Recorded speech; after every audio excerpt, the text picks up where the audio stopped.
So guys ನೋಡಿ, ಇವತ್ತು Chikkamagaluru jet ಮೇಲ್ಗಡೆ ಒಂದು ಬೆಟ್ಟ ಇದೆ. ಅಲ್ಲಿ ಫುಲ್ಲು ಯಾರು ಬೀಡಿನ ಸಿಗರೇಟ್ ಬಿಸಾಕಿದ್ದಾರೆ. ಸೊ ಅದರಿಂದ ಈ ಥರ ಕಾಡಿಗೆ ಶೂಟ್ ಆಗಿದೆ. ಈಗ ನಮ್ಮ ಕಡೆಯಿಂದ ಕಾಡು ಬೆಳೆಸೋಕ್ಕಾಗಲ್ಲ, ಈ ಕಡೆಯಿಂದ ನಾವೇನು ಗಿಡಗಳು ನೆಡೋಕ್ಕಾಗಲ್ಲ. ಅದರಲ್ಲಿ ಈ ಥರ ಎಲ್ಲ ಬಂದು ಪಾರ್ಟಿ ಹೋಗಿ ಮಸ್ತಿದ್ದ ಒಂದು ಹಾಳು ಮಾಡ್ತಾರೆ ಕಾಡುಗಳನ್ನ. ನೋಡಿ, ಒಂದನ್ನು ಮಾಡಿರೋ ಮಿಸ್ಟೇಕಿಂದ ಫುಲ್ ಓವರ್ ಫುಲ್ ಎಷ್ಟು ಬೆಟ್ಟಗಳು ಫುಲ್ ಬೆಂಕಿಗೆ ಆಹುತಿ ಆಗಿದೆ. ಇಷ್ಟು ತನಕ ಫಾರೆಸ್ಟ್ ಆಫೀಸರ್ ಜೊತೆ ಹೋಗ್ತಾ ಇದೀವಿ ಒಳಗಡೆ, ಏನಾಗುತ್ತೆ ನೆಕ್ಸ್ಟ್ ನೋಡೋಣ ಬನ್ನಿ. ಸೊ ಗೈಸ್, ಈಗ ಫೈರ್ ಇಂಜಿನ್ ಕೂಡ ಬಂದಿದೆ. ಫೈರ್ ಇಂಜಿನ್ ಅವರು ಒಳಗಡೆ ನೀರೆಲ್ಲ ಆಡಿಸುತ್ತಿದ್ದಾರೆ. ಬಟ್ ಆದರೂ ಬೆಂಕಿ ಆಗ್ತಿಲ್ಲ. ಫಾರೆಸ್ಟ್ ಆಫೀಸರ್ ಆ ಕಡೆ ಸೈಡ್ ಹೋಗಿದ್ದಾರೆ.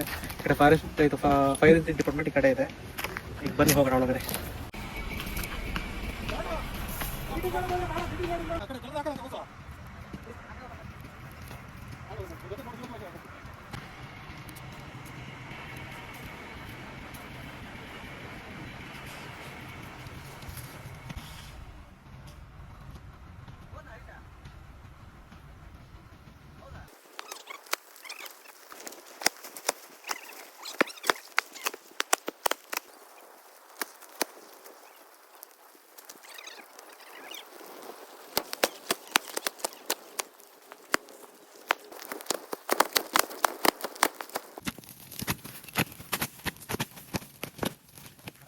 ಸೊ ಈಗ ಇದು ಮಾಡಿದ್ರು ಹಾರ್ತಾ ಇಲ್ಲ.